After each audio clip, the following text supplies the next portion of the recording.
16 अक्टूबर 2018 कर्नाटक के चिकमंगलूर जिले के पुलिस मुख्यालय के बाहर स्थानीय लोगों का हुजूम प्रदर्शन कर रहा था। पुलिस मुख्यालय के बाहर पुलिस के विरोध में प्रदर्शन तो हम आए दिन खबरों में रोज सुनते ही हैं, लेकिन लोगों का ये प्रदर्शन वहां के एसपी अन्नामलाई कुप्पुसामी के समर्थन और उनके तबादले के विरोध में था। लेकिन अगर ऐसा एक बार हुआ होता तो कोई बड़ी बात नहीं होती। इससे पहले 26 जुलाई 2016 को भी ऐसा ही प्रदर्शन कर्नाटक के उडुपी जिले के पुलिस मुख्यालय के बाहर भी हुआ। इस बार भी इसी एसपी के समर्थन में और इनके तबादले के विरोध में।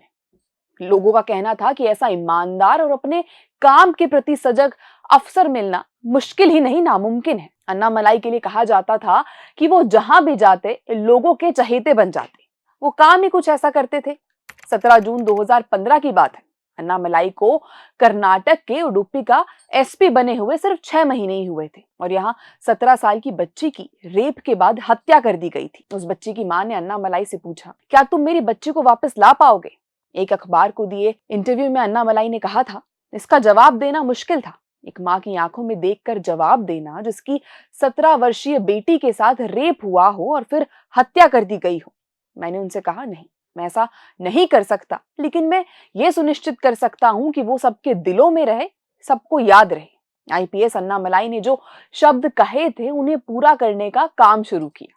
अन्नामलाई ने बिंदूर तालुका में 10वीं कक्षा की परीक्षा में टॉप करने वाली छात्राओं के लिए पीड़िता के नाम पर अक्षत देवाडिगा छात्रवृत्ति की शुरुआत की, जिसके तहत हर साल 10,000 रुपए की राशि दी जाती है।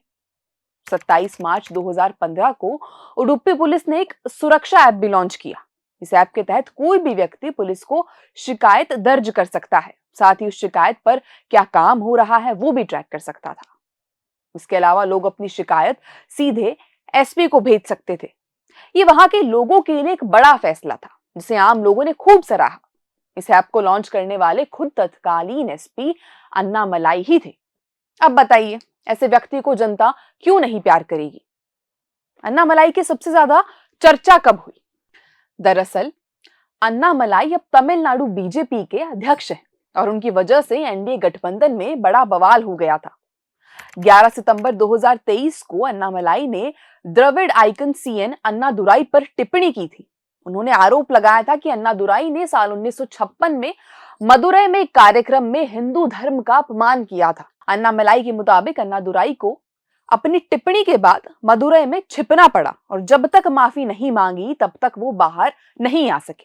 बीजेपी प्रदेश अध्यक्ष के अन्नामलाई के इस बयान को लेकर एआईएडीएमके में भारी नाराजगी थी। उसके वरिष्ठ नेताओं ने अन्नामलाई से माफी मांगने को भी कहा था, लेकिन बीजेपी स्टेट प्रेसिडेंट का साफ कहना था कि उन्होंने कुछ गलत नहीं बोला है, इसलिए माफी नहीं मांगेंगे। सूत्रों के मुताबिक इसके बाद एआईएडीएमके की तरफ से अन्नामलाई के इस्तीफे की मांग भी की गई, जिसे लेकर बीजेपी में सहमति नहीं बनी और कुल मिलाकर गठबंधन टूट गया। देखा जाए तो गठबंधन टूटना बीजेपी के लिए बड़े झटके जैसा है, लेकिन फिर भी पार्टी अन्नामलाई के साथ मजबूती से खड़ी है। आखिर अन्नामलाई में ऐसा क्या है जो बीजेपी उनकी कुर्बानी नहीं देना चाहती? ये घटना उनके राजनीतिक कद, केंद्रीय और स्थानीय नेतृत्व का उन पर भरोसा दिखाती है। आज हम बात करते हैं पूर्व आईपीएस से बीजेपी अध्यक्ष बने के अन्नामलाई की, जिन्हें राजनीतिक हलकों में दबी आवाज में प्रधानमंत्री मोदी का वारिस और दक्षिण भारत में पहले भाजपा प्रधानमंत्री उम्मीदवार के तौर पर देखा जा रहा है, जब अपने प्रयास से बड़ा दंगा रुकवा दिया। हमने शुरुआत में आपको अन्नामलाई की उडुपी वाला किस्सा सुनाया। उनके ऐसे कई किस्से कर्नाटक और तमिलनाडु में फेमस है। एक किस्सा और सुनते हैं। बात कर्नाटक के चिकमंगलूर जिले की है। साल 2017 में अन्नामलाई यहाँ के एसपी थे। इसी साल दिसंबर में यहाँ सांप्रदायिक तनाव पैदा हो गया। एक विवादित धार्मिक स्थल में दूसरे समुदाय के कई हजार लोगों ने जबरन घुसने की कोशिश की। उस वक्त शायद बहुत बड़ा बवाल हो जाता अगर अन्नामलाई ना होते। वो खुद दंगा रोकने के लिए कई दिनों तक गली गली घूमे, पीस कमेटी का गठन किया और लगातार घर घर जाकर दोनों समुदायों के लोगों से बातचीत की। इस मेहनत का नतीजा ये निकला कि चंद दिनों में शहर की गलियों में फिर से अमन चैन कायम हो गया। और ये सब हुआ एसपी अन्नामलाई के व्यक्तिगत प्रयासों के चलते। बताते हैं कि जब उनकी पोस्टिंग उडुपी जिले में थी, तभी उन्होंने कुरान का अध्ययन भी कर लिया था। इस्लाम की नॉलेज चिकमंगलूर में उनके बहुत काम आई। इससे उन्हें दंगा रोकने और मुस्लिम समुदाय के लोगों का विश्वास जीतने में काफी मदद मिली। तमिलनाडु बीजेपी अध्यक्ष अन्नामलाई ने कोयम्बटूर से इंजीनियरिंग की पढ़ाई की थी। उसके बाद एमबीए करने आईआईएम लखनऊ पहुंच गए। एक इंटरव्यू में अन्नामलाई ने इस पर बात भी की। आईआईएम लखनऊ मिलने पर कहते हैं, उत्तर प्रदेश मिलना मेरे लिए सदमे से कम नहीं था। सुना था कि वहां लोग 5 रुपए के लिए मर्डर तक कर देते थे, लेकिन जब मैं वहां गया तो मेरी ये सोच हमेशा के लिए बदल गई। फिर आईपीएस ज्वाइन क्यों किया? इस सवाल का जवाब देते हुए अन्नामलाई ने कहा, मैंने कभी इतनी गरीबी नहीं देखी थी, यहाँ तक कि कल्पना भी नहीं की थी कि जीवन इस तरह भी हो सकता है। इसने मुझे झकझोर दिया और तब मैंने अपनी जिंदगी के आगे के सफर के बारे में सोचा। तो मैंने सोचा कि पैसा प्राथमिकता नहीं हो सकता। मैं एक ऐसा जीवन चाहता था जहां मैं लोगों के जीवन में सकारात्मक बदलाव ला सकूं। सिविल सेवा मुझे ऐसे करने का एक तरीका लगा। मैंने बहुराष्ट्रीय कंपनी में प्लेसमेंट के बजाय सिविल सेवा की परीक्षा दी। आईएएस मेरी पहली पसंद थी, लेकिन मेरे नंबर कम आए। मैं आईपीएस बन गया। मैं वर्दी में खुश था। फिर आईपीएस छोड़ राजनीति में क्यों आए?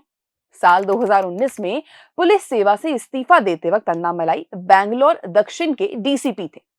तब उन्होंने पत्रकारों से बातचीत करते हुए कहा था, मैंने 10 साल पुलिस की सेवा की। मुझे लगता है एक व्यक्ति अपने जीवन में सिर्फ 3 महत्वाकांक्षाएं पूरी कर सकता है। पुलिस सेवा में मुझे जो करना था वो मैंने हासिल कर लिया।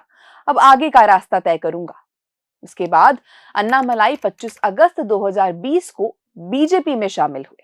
तमिलनाडु के करूर जिले से आने वाले और एक साधारण कृषि परिवार में जन्मे अन्नामलाई कोंगू वेलार जाति के हैं।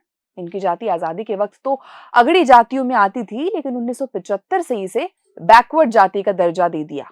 बीजेपी ने 9 जुलाई 2021 को महज 36 साल की उम्र में अन्नामलाई को प्रदेश अध्यक्ष बना दिया। अन्नामलाई के लिए किसी बड़ी कामयाबी से कम नहीं था। आपको हमारी स्टोरी कैसी लगी, हमें कमेंट करके जरूर बताएं। धन्यवाद। ऐसे और वीडियो देखने के लिए रिपोर्ट भारत को सब्सक्राइब करें।